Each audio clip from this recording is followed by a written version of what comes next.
So the next time you feel uncertain, afraid, doubt, remember this: doubt is a sign of strength, not of weakness. Repression doesn't make the shadow go away, it only makes it stronger. If we repress it, then it stays hidden, and what we resist persists. This agitation and this resistance, fighting what is, it's actually preventing us to feel the freedom that is innate within us. The emotions aren't meant to be fixed, they are meant to be felt and released. And it's so easy. My BFF, hello. If you are ready to elevate your life, build habits that last, release old patterns, I have today 3 books that I recommend as a coach. They completely transform not only my life, but the one of my clients. These books are powerful tools for self discovery, personal growth, and creating the life you really want. And at the end, I will have a bonus that is not quite what you would expect. So stick around. That last book may blow your mind. The first book is inspired by Adlerian psychology, and it's The Courage to Be Disliked. It is one of my favorites. The courage to be disliked challenges the reader to let go of the need to be liked by others, because that's not where happiness is. As someone that has been a people pleaser for 38 years of my life, I can tell you that when I made everyone else happy, I was making myself unhappy. Here they argue that true freedom comes from living authentically, not living in a way that pleases everyone around us. So, my favorite idea from this is that happiness comes from being present in the moment and not being trapped by past experiences, by trauma. We are not defined by our past, but by the meaning we give it. And in the present, we can give any meaning that we wish, a meaning that serves us to something that happened to us. This aligns with my coaching philosophy of empowering clients to creating their reality through intentional actions. It's about taking full ownership of our life. If there is one thing that is at the root of every transformation, is taking responsibility for our lives. We are not what happened to us, we are the meaning we give it. So I can give you an example from my life. My childhood was not the happiest. I was raised by my mom. My parents got divorced when I was 9, and I used to find a million excuses. I am shy because I didn't go to kindergarten. I am not speaking up because I was rejected when I was little, because my mom told me I shouldn't speak unless I'm being asked. That doesn't matter. Those were excuses. I was not speaking up in meetings because I was comfortable in my shell. So instead of that, I'm gonna give my childhood a different meaning. My childhood was the way it was. Now I have this superpower: empathy. So, see that reframing, instead of my childhood causing something negative, it made me the person that I am now. And it's as in that Japanese habit, kintsugi, where you take broken ceramic elements and instead of throwing it out, you glue them with gold. And it's a statement that whatever happened to us in our past is not trauma, it only makes us more unique and more beautiful. So, if you are struggling with people pleasing or being stuck in old patterns, I highly recommend this book, and it's also very easy to read. It's written as a dialogue. The next book I recommend is a classic. now for a reason, and it's Atomic Habit. I don't have it right now, it's in Romania. And I made a separate video about it. You can check it out. I will link it here. And I have seen many of my clients struggling to keep habits. It's absolutely natural. When we get a new idea, we have this boost and we intend to take action. But then something happens, our inner critic, old patterns, and we have difficulties sticking to it. What this book teaches us is, instead of focusing on the goal, is focus on systems and building habits that last. And at the root of everything is actually our identity. And it is the way that we see ourselves. And they give an example with two people that are trying to give up smoking, and both of them are offered a cigar. And one of them says, "No, thank you, I'm trying to give up smoking." And the other one says, "No, thank you, I am not a smoker."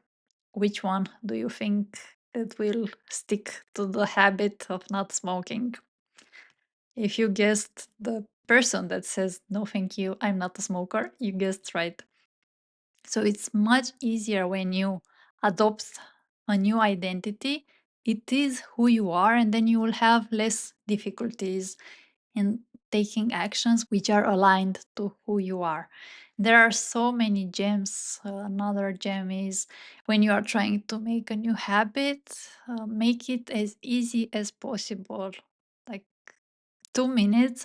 So it's so difficult for you to say no to it. So if I'm trying to clean the house, declutter, then 2 minutes each day, and I cannot say no to that. A quick one that I apply every day. So, for example, if I want to start reading a new book next morning, then I will put it on my desk so I see it, and I leave that clue for myself. So many, many gems. Check out my other video if you're curious. The third book I recommend is called Letting Go by David Hawkins. This book is about emotional regulation and letting go, surrendering to them. It's easier than it sounds. As a somatic breathwork practitioner, I deeply resonate with this book. Most of my life, I was pushing down all my emotions. One concept that really hit me hard is that emotions aren't meant to be fixed, they are meant to be felt and released. And it's so easy. And I adapted the technique shared in this book, Letting Go, and I will share it now with you. It's in 3 steps and it's called Let, so it's very easy to remember. One is label, two, embrace, and three, transform. So we start with step number one. Bring up an event that caused you some troubling emotion. Remember it. Maybe you had an argument with your partner, maybe at work, some extra tasks, someone told you something that didn't quite sit well with you. Remember it and label that emotion. So I had an argument with my boyfriend and I feel angry. So this is step one. I am feeling angry. Step number two is embrace. Instead of running away from it, let's go towards it. Looking at it with curiosity. Where does it manifest in your body somatically? Let's see. For me, I feel this anger in my chest. It's so heavy and it's the size of an apple. It's a heaviness in my chest. So try to identify it in your body. Every feeling can be identified in your body. And you can set a timer on your phone for 90 seconds. Dive into that feeling, feel it, identify it in your body. And when you look at it with curiosity, you will automatically see it melt away. It's Actually, explained scientifically, 90 seconds is all it takes for all the chemicals to flush through your system and catch yourself. If you are having different thoughts of resistance, you may refuel the same feeling with your thoughts. So catch yourself. If you think, no, I shouldn't be feeling this way, I just want to do something else, it's not my fault, this is not fair, this is another thought. Observe it, watch it come in, and watch it pass by. You are not your feelings, you are not your thoughts, you are the one aware of your thoughts and feelings. So after 90 seconds, you are ready for step 3, which is transform. So, as I said, if you are not engaging with your thoughts, then you will watch everything melt away naturally. If not, you still have the options to take a conscious decision to let it go. Do it, at least in the beginning, let it go. Then you can replace it with something that serves you. Maybe I want to take action, I want to have a conversation with my boyfriend, and it's about embracing that feeling, and it's about how quickly can you come back to the way you are, to peace and alignment. Because if I am angry, I want to feel angry for a bit. It's a sign that something was off there, but I don't want to stay angry for 1 week. Imagine what kind of action I would take, what kind of conversations I would have from a place of anger. I can ruin relationships. And in the book Letting Go, they share the scale of consciousness. I will add it here. And as you see, if we feel guilt, shame, fear, apathy, then the issue is that we feel paralyzed. And one level up, we have anger, desire. That's where, for example, alcohol will take us. If we drink, then we feel a little bit better, but there we are hyperactive. It's still not us. By default, we are what you see on top. We are peace, love, and joy. What happens is that we don't need to do anything to be in that state. We need to let go of what no longer serves us. Try this technique. Let me know below if it helps you. If you are willing to go deeper, I will organize a somatic breath work guided journey. Through somatic breath work, we reset our nervous system, we reconnect our mind with our body and our emotions. We release what has been holding us back, and we create space for how we want to show up in the world. It will be on Zoom, 1 hour and a half in a few weeks. Sign up to my newsletter if you would like to join for free. It's my gift to you, and I will be so honored to guide you in your path. In this book, Hawkins discusses how emotions affect our body and our mind. Again, so important. I wish everyone in this world would read this book. And now for the bonus book. It's a book that is about self discovery and going inwards. And it's not for everyone. And if you are willing to go a level deeper, much, much deeper, I recommend Carl Jung, the Red Book. This looks like a Bible, mind blowing. And it is not easy to read. It took me months. You need to have patience. And it's not only a book, it's a journey inwards in Carl Jung's psyche. Carl Jung is talking to his subconscious. This book is difficult, unsettling, and absolutely transformative. Is that a good enough ad? Carl Jung is one of the most influential thinkers in psychology. His theories are the basis for what we have today as personalities.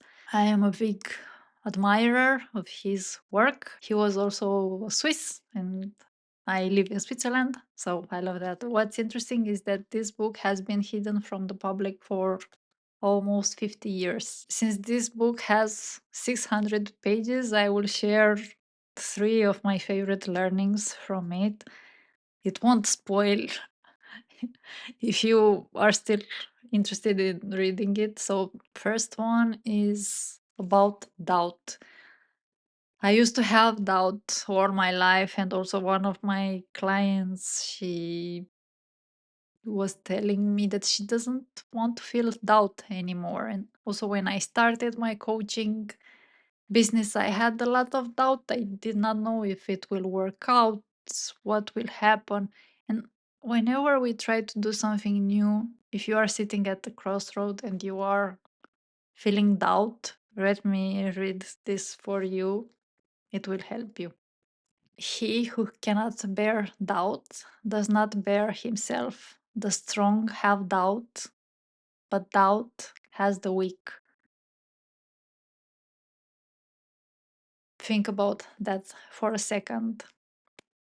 The strongest among us are not the ones who never have doubt, are the ones who have doubt, are able to see it, and able to move beyond it. And why is that? It's because doubt forces us to confront chaos. It is uncomfortable, but it is also where transformation happens. If we are always sitting in certainty, then there is no place to grow. Living in doubt and embracing doubt, the different possibilities, creates space for change, for transformation, for amazing things ahead. The next time you feel uncertain, afraid, doubt, remember this. Doubt is a sign of strength, not of weakness. The second lesson that I love so much is that freedom is not outside us, it's within us. Our freedom does not lie outside us, but within us. One can be bound outside, and yet one is free since one has burst inner bonds. No matter what happens on the outside, we can still be free on the inside. And how liberating is that? I used to have a job and I felt trapped. I wanted to be free. But then once I got out of that situation, I was recreating the same circumstances. Then I found another job that I felt trapped. And once I quit and decided to start my own business as a coach, I was again feeling the pressure. What will happen next? I need to do 100 videos this month. So I was recreating the same circumstances and not relaxing. What I'm trying to say is that freedom comes from the inside out, and we are free inside the circumstances we are in. I am in this room, but this room is made of different pieces, like a puzzle. And instead of me relaxing and seeing things clearly, I keep banging on the walls like a ping pong ball. So, this agitation and this resistance fighting what is, it's actually preventing us to feel the freedom that is innate within us. So, if I accept I am in this room, I can relax and I can create space, and then I am free no matter what is around me. Carl Jung believed that inner freedom comes from inner work and through understanding the unconscious. And it's not easy, and it means looking at parts of ourselves that we are not so proud of, we don't want to look at. This moves me to the third lesson, and is the hardest lesson of all. And it's to heal or to be happy with ourselves. We must accept the part of ourselves that we used to reject. And Carl Jung calls this the shadow. Parts of our psyche that we repress. We decided to hide from society because we are not proud of, we reject it, we deny or even hate.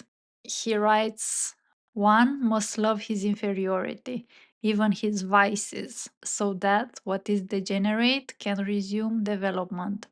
Evil is to be accepted. We have to accept our evil without love or hate, recognizing it exists and must have its share in life. This doesn't mean acting badly or doing something harmful. It means accepting the entire part of our being, accepting it completely. Once we accept that part, we acknowledge its existence, then we can actually do something about it. If we repress it, then it stays hidden, and what we resist persists. Repression doesn't make the shadow go away, it only makes it stronger. Only by accepting our shadow without judging it, without hating it, then we will deprive it of its control over us. So, why am I recommending it? I am recommending it because it's a reminder that the journey inward is messy, painful, not a straight line. We see and think, especially with social media, that healing is all rainbows and butterflies. I said that I don't like this term healing because if we say healing, then we will assume that something is broken. No, nothing is broken. There is nothing to be fixed. We are already as we are meant to be. It's about discovering our true nature, discovering what has been there all along. And this book is a statement to that. So if you are brave and ready to go a level deeper, check it out. And his inner critic, oh my, it was the same as mine. That was it for today. Thank you so much for watching, for liking this video, for subscribing. Before I go, I want to leave you with a quote from Carl Jung. Your visions will become clear only when you can look into your own heart. Who looks outside dreams. Who looks inside awakens. Let me know below what is your favorite book. I'm so curious to find out. I'm sending you so much love, a big, big hug, and I cannot wait to see you next time and keep showing up for yourself. Bye.